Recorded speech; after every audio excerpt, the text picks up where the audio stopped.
Hi friends, welcome to my channel.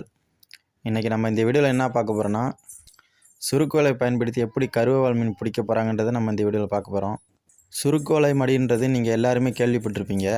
ஆனால் அது எப்படி அந்த தொழில் பார்ப்பாங்கன்றதை நம்ம இந்த வீடியோவில் நான் சொல்ல போகிறேன். சுருக்குவலை போட்டில் இப்போ பார்த்தீங்கன்னா கிட்டத்தட்ட ஒரு 50 பேர் 60 பேர் கூட்டாக சேர்ந்துக்குவாங்க.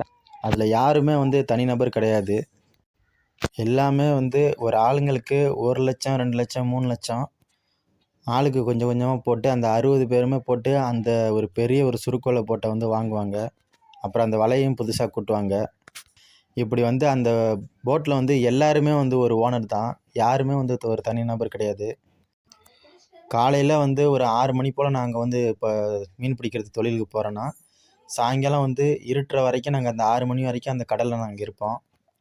மாப்பு கிளம்புனா தான் மீன் மாப்பு கிளம்புனா தான் அந்த மீனை நாங்கள் பிடிப்போம். அப்படி இல்லைனா அந்த ஒரு நாள் தொழிலே எங்களோட ஒரு நாள் உழைப்பே வேஸ்ட்டாக போயிடும். அது மட்டும் இல்லாமல் எப்போதுமே எங்களுக்கு இந்த மாதிரி வவ்வால் மீன் கூட்டமாக மாட்டாது. எப்போயாவது ஒரு மாதத்தில் ஒரு 10 நாள் 20 நாள் மாட்டோம்.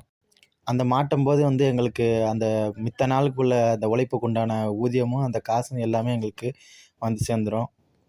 நீங்கள் இப்போ இந்த வீடியோவில் பார்த்துட்ருக்க இந்த மீனுக்கு பேர் வவ்வால் மீன் சொல்லுவாங்க. அதுலேயும் கருவவ்வால் மீன் சொல்லுவாங்க. இந்த மீனோட மொத்த மதிப்பு பார்த்திங்கன்னா குறைஞ்சதும் ஒரு 20 லட்சமாச்சு விற்கும். அது மட்டும் இல்லாமல் இந்த மீனில் விற்றது போக ஒரு ஆளுங்களுக்கு கூலி மட்டுமே கிட்டத்தட்ட பார்த்திங்கன்னா ஒரு 2 லட்ச ரூபா 3 லட்ச ரூபா வரைக்கும் கிடைக்கும். அந்த போட்டுக்கு போட்ட ஒரு தனிநபரோட காசு அந்த ஒரே நாளே கிடச்சிரும். இது போன்ற மீனையும் மீனவனையும் பற்ற தகவலை தெரிஞ்சுக்க நம்ம நாகை மீனவன் சேனலை சப்ஸ்கிரைப் பண்ணுங்கள் ஃப்ரெண்ட்ஸ். யாரெல்லாம் நாகப்பட்டினம் மாவட்டத்திலேருந்து இந்த வீடியோலாம் பார்க்குறீங்களோ நம்ம சேனலை கொஞ்சம் சப்ஸ்கிரைப் பண்ணுங்கள், சப்போர்ட் பண்ணுங்கள், லைக் பண்ணுங்கள். நன்றி, வணக்கம்.